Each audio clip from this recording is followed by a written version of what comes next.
Halo, selamat sore semuanya. Halo, sore, Pak. Bagaimana kabarnya sore ini? Anak-anak yang kasih oleh Tuhan, kita akan melanjutkan perkuliahan kita pada sore hari ini. Kita masuk kepada pertemuan yang ketiga. Tapi sebelum kita melanjutkan seluruh kegiatan kita pada saat ini, mari kita berdoa terlebih dahulu. Mari kita berdoa. Bapa di surga yang kami kenal, di dalam nama Tuhan kami, Yesus Kristus, yang berkarya dalam kehidupan kami melalui kuasa Roh Kudus. Saat ini kami akan mengadakan perkuliahan, dan kami mohon kiranya Roh Kudus membimbing kami dari awal hingga akhirnya, sehingga seluruh kegiatan kami ini sungguh bermanfaat bagi kami.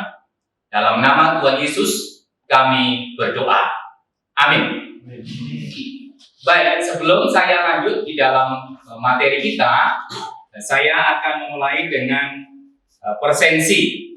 Apakah hari ini ada yang tidak masuk? Ya, semua ya. Oke, baik. Sore ini kita akan melanjutkan terutama materi tentang 1 dan 2 Korintus. Bahwa dalam kaitan pembelajaran kali ini, kita akan belajar tentang sikap hidup Kristen atas adanya keanekaragaman, yaitu terkait tentang berbagai karunia. Di pertemuan sebelumnya kita sudah belajar tentang beberapa hal yang menjadi problem di jemaat 1 dan 2 Korintus. Khususnya kita belajar tentang masalah incest, lalu kita juga belajar masalah percabulan. Dan kali ini kita akan masuk kepada bagian yang ketiga yang ada di dalam kitab kita, yaitu tentang adanya keanekaragaman karunia. Dalam perkuliahan ini, terutama pada bagian pertemuan ketiga, kita memiliki satu tujuan, yaitu apa? Mahasiswa mampu menganalisis surat Paulus yang pertama dan kedua, yaitu surat kepada jemaat yang ada di Korintus. Lalu ada beberapa aktivitas kita dalam bagian pendahuluan ini. Tadi kita sudah memulai dengan doa, lalu kita tadi juga telah memulai dengan presensi. Sekarang kita akan masuk kepada aktivitas yang kedua. Bahwa sebelumnya saya sudah membagikan video tentang bagaimana situasi dan juga bagaimana konteks historis di dalam video interaktif dalam pembelajaran kita. Lalu sekarang kita akan masuk ke fokus kita, yaitu tentang keanekaragaman. Oleh karena itu sekarang mari membuka Alkitab kita. Silakan dibuka di dalam 1 Korintus 12 ayat 4 sampai yang ke-11.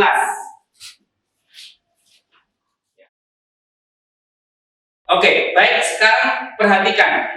Setelah kita membaca dengan seksama, kita akan coba mendiskusikan sekarang. Ada berapa karunia yang kalian baca di situ dari ayat 4 sampai ayat yang ke-11? Dilihat teksnya. Ada berapa? Yang pertama apa? Hikmat.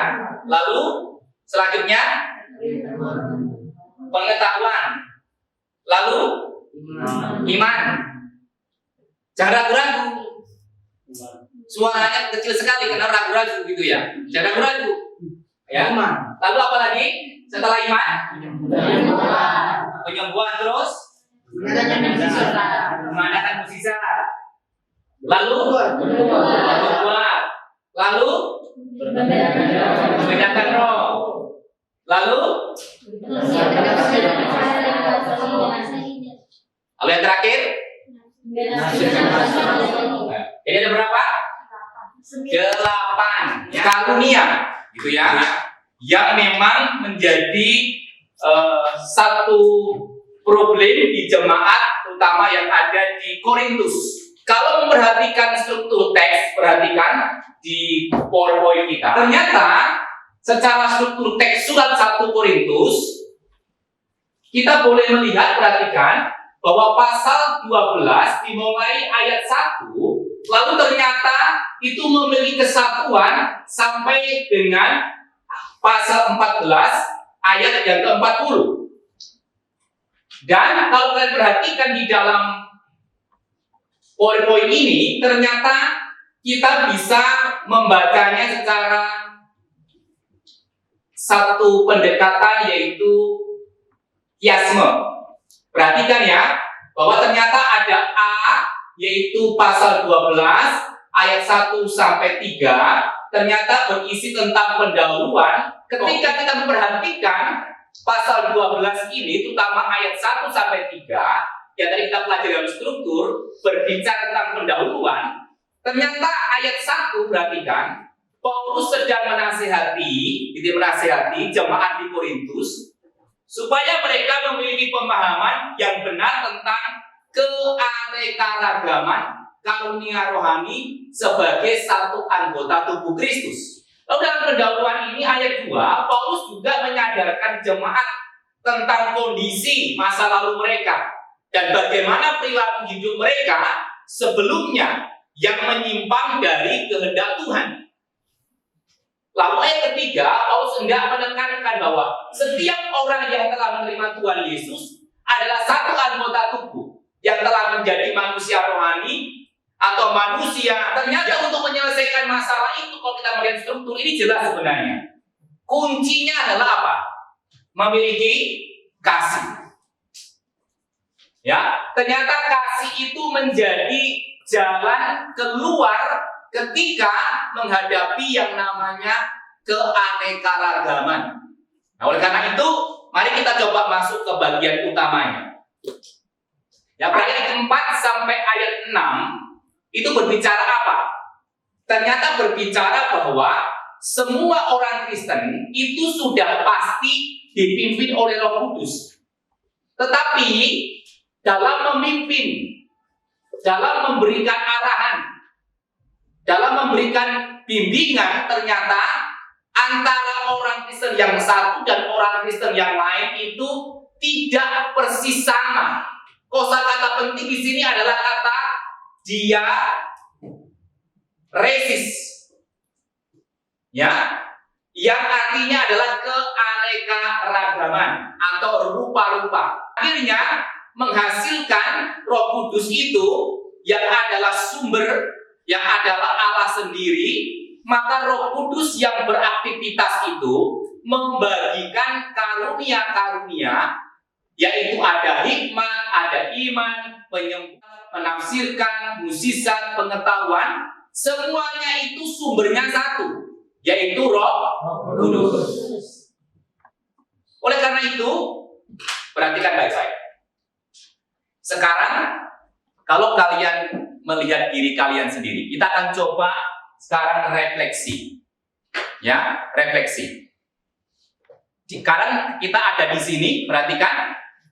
Ada yang dari Sumatera, berapa orang? Sumatera termasuk Nias ya. Ada yang dari NTT? Wah, berapa orang nih? 1, 2, 3. Yopis NTT ya. 4, ada 9. Ternyata kita pun sekarang ini kalau dalam konteks kita di sini juga beragam. Itu ya, beragam. Saya katakan di sini, perhatikan bahwa ternyata memang dalam konteks kita, terutama Indonesia, memang kita memiliki suku yang banyak, ras yang banyak, lalu juga budaya yang banyak, geografi yang banyak, yang berlainan. Tapi tetap kita adalah Indonesia yang dilahirkan melalui perjuangan para pahlawan. Setelah itu dikaitkan dengan program pemerintah, yaitu kita juga ada yang namanya moderasi beragama. Di Indonesia ada Islam, Ada Kristen, ada Katolik, Hindu, Buddha, Konghucu, dan juga masih ada kepercayaan-kepercayaan. Demikian juga kita kadangkala ketika ada di wilayah tertentu, kadangkala selalu pemeluk agama yang banyak di daerah itu, di wilayah itu kadangkala memperlakukan kita juga tidak adil. Seperti di sini, itu ya. Cara hidupnya dari suku dari Sumatera, suku dari Kalimantan, dari NTT, Sumatera pun ada Nias, ada Batak, ada Mentawai. Kalimantan bukan keanekaragaman yang indah, tapi malah yang ada adalah perselisihan. Tangan lalu ada warna yang berbeda, ya berbeda-beda. Bahwa Roh Kudus mengaruniakan beraneka ragam karunia kepada orang percaya bukan sebagai tanda tingkat kerohanian. Lalu yang kedua, yang perlu kita perhatikan baik-baik, semua karunia itu berasal dari satu sumber, yaitu Allah Tritunggal. Demikian juga, itu ya, semua keragaman yang ada itu harus bisa kita hargai dengan baik. Lalu kesimpulan yang ketiga bahwa Paulus menasihati apa? Jemaat di Korintus tidak lagi mengutamakan satu atau dua karunia tertentu saja, tapi apa? Menerima dan menghargai semua karunia sebagai pemberian dari Tuhan yang beraneka ragam. Karena itu sebelum saya tutup, ada satu tugas bagian dari yang mau dikerjakan oleh para mahasiswa. Perhatikan ya, tugasnya apa? Carilah dan daftarkanlah keanekaragaman yang ada di masyarakat di mana kamu berasal. Yang dari Nias apa? Gitu ya. Yang dari Mentawai apa? Ya. Lalu yang ada di NTT, Kalimantan apa? Itu ya. Lalu setelah itu mulailah berpikir bagaimana cara mengelola dan juga cara memeliharanya. Nanti tugas ini adalah tugas pribadi dan nanti diketik, setelah itu bisa dikumpulkan untuk pertemuan selanjutnya. Nah, sebelum saya akhiri, apakah ada yang mau bertanya? Oke. Di sini kan Bapak jelaskan tentang karunia-karunia roh. Jadi bagaimana membedakan karunia roh dengan buah-buah roh dan jabatan roh? Ya, tentu ketika membaca bagian itu jelas ya. Kalau kita berbicara di dalam 1 Korintus pasal 20. Sekarang kita akan akhiri, dan karena tadi kita mulai dengan doa, sekarang kita akan berdoa. Saya minta siapa nih yang mau pimpin doa? Sebelum pimpin doa, perhatikan ada tugas, yaitu apa? Mencari dan daftarkan keanekaragaman yang ada di masyarakat di mana kamu berasal, yang bersumber dari Tuhan sehingga harus dikelola dan dipelihara dengan baik dan benar untuk kepentingan bersama. Jangan lupa itu ya. Nah, oke, silakan masih pimpin dalam doa penutup. Mari kita bersatu dalam doa. Bapa yang baik, Bapa yang bertata di dalam kerajaan surga. Pada saat ini Tuhan, kami bersyukur kepada Tuhan, di mana Tuhan telah memberkati kami dari awal pertengahan hingga akhir akan pengajaran yang telah kami pelajari pada saat ini. Hanya Tuhan memberkati kami satu persatu, adalah Tuhan pimpin kami terus di dalam pimpinan Roh Kudus-Mu. Berkatilah dosen kami yang telah memberikan pengajaran bagi kami, adalah Tuhan memberkati setiap pelayanannya, bahkan kami sebagai mahasiswa-mahasiswi di tempat ini, adalah tuntun kami terus Tuhan di dalam naungan-Mu. Kami serahkan kehidupan kami ke dalam tangan-Mu melalui anak-Mu Tuhan Yesus Kristus. Kami berdoa dan mengucap syukur. Amin. Oke, selamat sore dan selamat aktivitas dan sampai bertemu kembali. Tuhan Yesus.